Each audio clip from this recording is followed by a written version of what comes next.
होशरुबा की दुनिया में आप सबको खुशामदीद कहती हूँ। चलिए अल्फाज के जादू से सजी एक नई दास्तान की जानब बढ़ते हैं। मैं सर झुकाए बैठी थी। मेरे आसपास लड़कियां बैठी हुई थीं। बेशुमार लड़कियां कुछ तो मुझसे मजाक कर रही थीं और कोई मुझसे मेरे ख़ानदान के बारे में पूछ रही थीं। दरअसल मेरा ताल्लुक़ सहीवाल से था। मैं पंजाबी ख़ानदान से ताल्लुक़ रखती हूँ, जबकि यहाँ मेरी शादी हुई थी। ये पठानों का इलाका। मैं करवान ब्याह कर गई थी और ये सब लड़कियाँ मुझे बड़ी दिलचस्पी से देख रही थीं। उनके यहाँ एक शहरी बहू आई थी, इसलिए ये बड़ी मुतासर नज़र आ रही थी।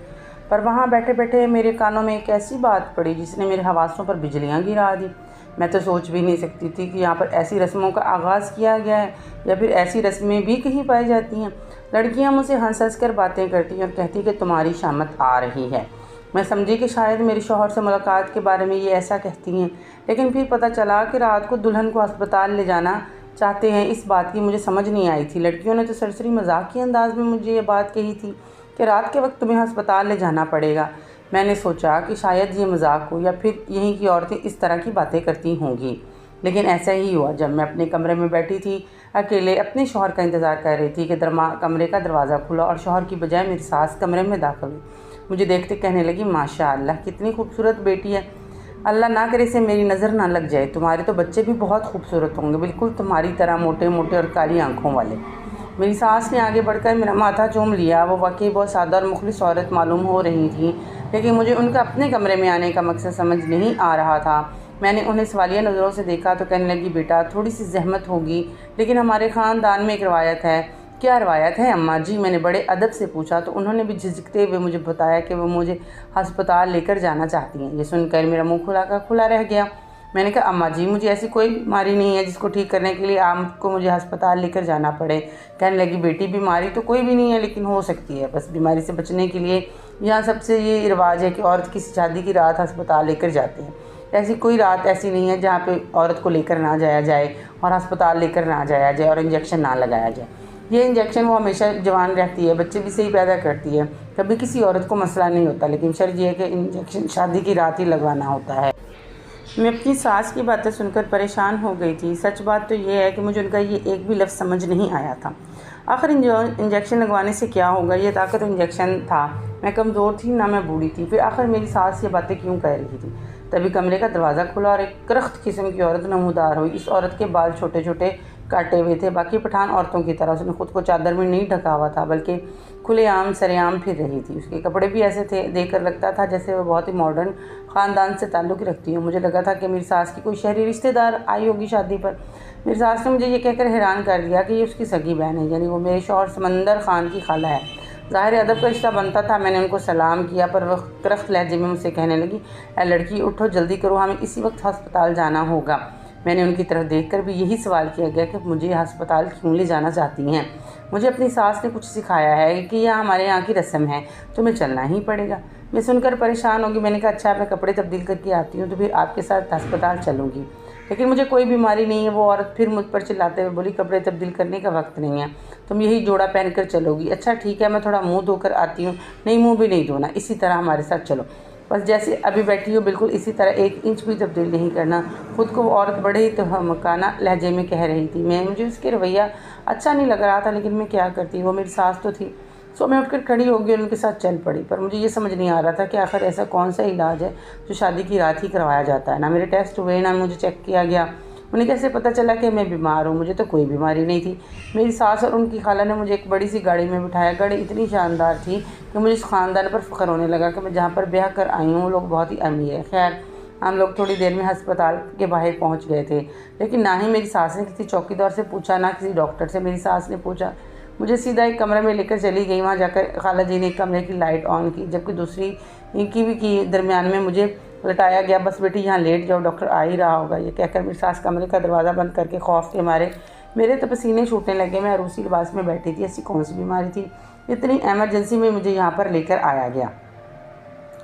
मैं यहाँ लेट गई थी। मेरी सास थोड़ी देर के बाद जूस लेकर आई थी। ये लो बेटा, ये जूस पी लो, इससे तुम्हें आराम आएगा। अम्मा मैं जूस नहीं पीऊँगी, मुझे बिल्कुल प्यास नहीं लग रही है। कैसे नहीं पियोगी? ये जूस नहीं पियोगी तो तुम्हारा अल्ट्रासाउंड कैसे होगा?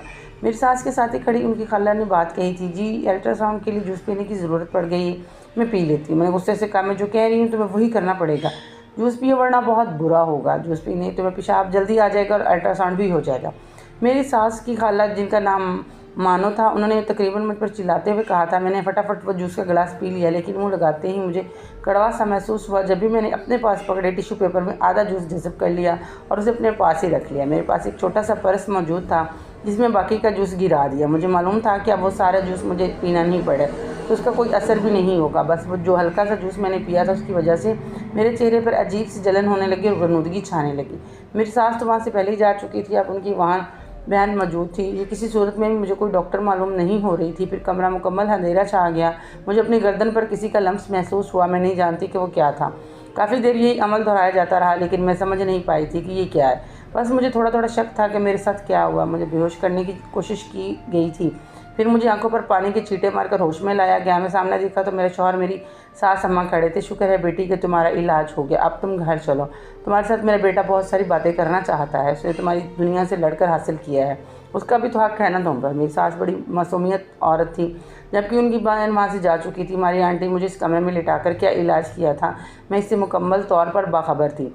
लेकिन मेरे दिल में हैरत ज़रूर थी कि कुछ कुछ मंजर मेरे जहन में महफूज हो गए थे। मैंने दिल में सोचा था कि इस रस्म के बारे में ज़रूर जानूंगी, क्योंकि ना ही मेरा अल्ट्रासाउंड किया गया था, ना ही मुझे कोई रिपोर्ट दी गई थी, ना ही कोई कागजात थे, ना मुझे दवा दी गई थी, ना मेरे जिस्म पर टांके थे, कोई निशान था। फिर आखिर ऐसा कौन सा ऑपरेशन हुआ जिसके बारे में मुझे पता ही नहीं चला। मैं घर आ गई। मैंने अपने शौहर से इस बात का जिक्र किया और पूछा कि ये क्या था, कौन सा इलाज था, किस चीज़ का इलाज था। तो कहने लगे, देखो मारिया, मैं तो सिर्फ इतना जानता हूँ कि हमारे घर में कोई ज़रूरत नहीं है, इससे औरत की सेहत पर अच्छा असर पड़ता है। तो तभी अम्मा लोग ये रस्म हमेशा करवाते हैं, क्योंकि इसी से तो सभी औरतों की ज़िंदगी में सुकून है। तुम्हें पता है कि हमारे इलाके में कोई लेडी डॉक्टर नहीं। अम्मा जो भी उसकी बहन वो डॉक्टर है, तो उसकी बात मानने से हमें अगर फ़ायदा होता है तो उसकी बात हम मान लेनी चाहिए। ये बात सुनकर मैं बड़ी हैरान हुई थी। मैंने कहा, आपको कैसे पता कि आपकी अम्मा की बहन डॉक्टर है? वो इसी इलाके से ताल्लुक़ रखती हैं। आपकी अम्मा कम पढ़ी लिखी हैं तो वो भी कम पढ़ी लिखी होगी। आपने कहा इनकी तालीम देखा है। हमारे शौहर भी सोच में पड़ गए, बोला कि नहीं ऐसा तो नहीं हुआ, हम तो वाकई उनकी डिग्री से वाकिफ़ नहीं है, वो डॉक्टर हैं भी या नहीं है। मैंने कहा सही बात है, जब आपको यही मालूम नहीं है कि वो डॉक्टर हैं या नहीं है तो फिर उनके पास जाने की क्या तुक बनती है। मेरे शौहर को फ़िलहाल इन बातों में कोई दिलचस्पी नहीं थी। वो मुझसे राज और न्याज की बातें करना चाहता था, सो मैं भी खामोश हो गई। मैंने कहा, बिल्कुल फ़िक्र नहीं करें, मैं आपसे दोबारा इस बारे में कोई सवाल नहीं करूँगी, लेकिन अब आप मुझसे वादा करें कि आप कभी मुझ पर शक नहीं करेंगे। मैं इस मामले की तह तक पहुँच जाऊँगी। बोले कि हाँ बिल्कुल सही है, तुम जो चाहो करो, बस मुझे इन मामलों से दूर रखो। मैं सिर्फ तुम्हें दिलचस्पी रखता हूँ।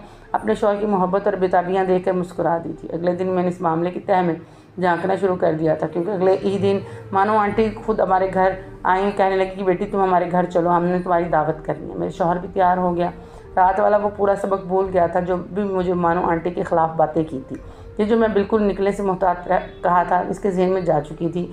मानो आंटी का तना रोक था कि जो भी उसकी बात सुनता वही करता जो उन्हें कह जाता। खैर, मानो आंटी घर में शाम को जाना था। मैंने सोच लिया कि अच्छा हुआ उनके घर देखने का मौका मिल जाएगा और इसी तरह मालूम भी हो जाएगा कि दरअसल मानो आंटी खुद को एक डॉक्टर हैं भी या नहीं। इस बात की वजह से मैं परेशान भी थी, थोड़ी थोड़ी जस्टिस भी थी। हम जल्दी ही मानो आंटी के घर पहुंच गए। घर क्या था, वो एक महल था, जिसे देखकर मेरे तो मारे हैरत के मुंह खुला का खुला रह गया। मैं समझी कि सब लोग इनकी इतनी इज्जत क्यों करते थे। हम लोग जब अंदर दाखिल हुए तो एक एक चीज़ बहुत ज़्यादा नफासत और ख़ूबसूरती के साथ रखी गई थी। काफ़ी ज़्यादा महंगी चीज़ें वहाँ पर थी, जिन्हें देखकर मुझे लगा कि मानो आंटी वाकई एक बहुत अमीर औरत है। मैंने अपनी सास से कहा कि आपकी बहन तो लाखों में कमाती, सर्जरी जो करती है, लड़कियों के ऑपरेशन नहीं, उन्हें ये अमारत और दौलत दी है। मेरी सास कानों को हाथ लगाने लगी। खुदा का खौफ करो बेटी, मेरी बहन किसी से पैसा नहीं लेती, 1 रुपया नहीं लेती इलाज करने का, वो तो ये काम मुफ्त करती है। ये बात सुनकर हक्का बक्का रह गई थी। ये लोग इनके पैसे नहीं देते तो ये आखिर दौलत कहाँ से आई थी? मैंने कहा ये दौलत उनको उनके शौहर की तरफ से मिली है। लेकिन जब मैं मानो आंटी के शौहर से मिली तो वो भी एक मामूली सा आदमी था। उसे देखकर कहीं से भी नहीं लगता था कि वो लाखों करोड़ों रुपया उसकी जगह का मालिक है। लेकिन बहरहाल काफ़ी सारी बातें थी जिन पर मुझे शक था। मैंने मानो आंटी से पूछा कि आपने डॉक्टर की तालीम कहाँ से हासिल की?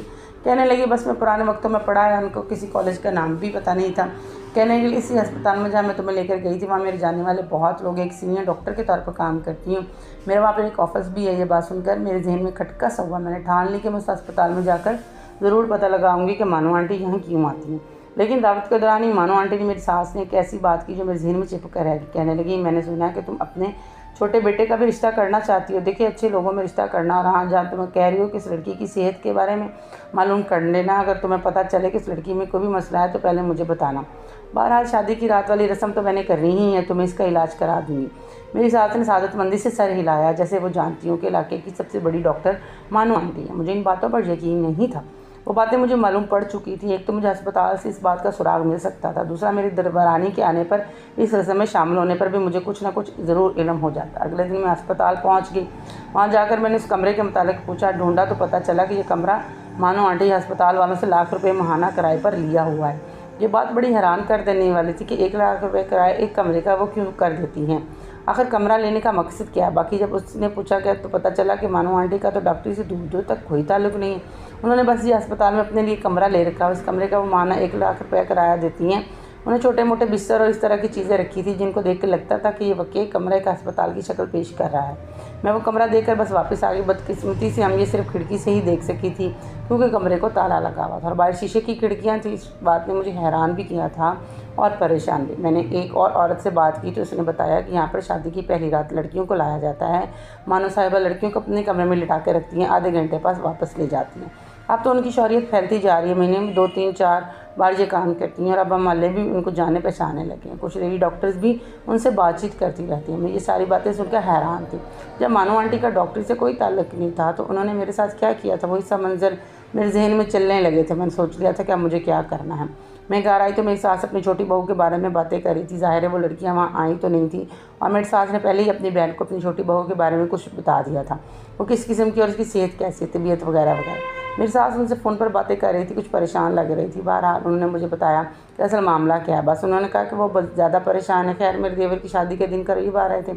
मेरा तजस्सुस बढ़ता चला गया। मैंने सोच लिया था कि अस्पताल में जाकर अपनी सास का राज ज़रूर फाश करूँगी, देखूंगी, जानूंगी और अपनी सास के इस जुर्म से पर्दा उठाऊंगी जो वो हम सबसे छुप कर रही थी और हमें बताया भी नहीं रही थी। मैंने मानो आंटी की इस बात का बिल्कुल भी एहसास नहीं होने दिया था कि मैं उनका राज जान चुकी हूँ, मैं जान बन रही हूँ। जिस दिन देवरानी रुखसत होकर इस घर में आई उसको भी यही सारी बातें सुनाई जाने लगी कि तुम्हारे साथ भी यह अस्पताल वाली रस्म होगी क्योंकि तुम्हारा इलाज के बगैर हम अपने बेटे के पास नहीं भेज सकते। वो भी एक बड़े घर की लड़की थी।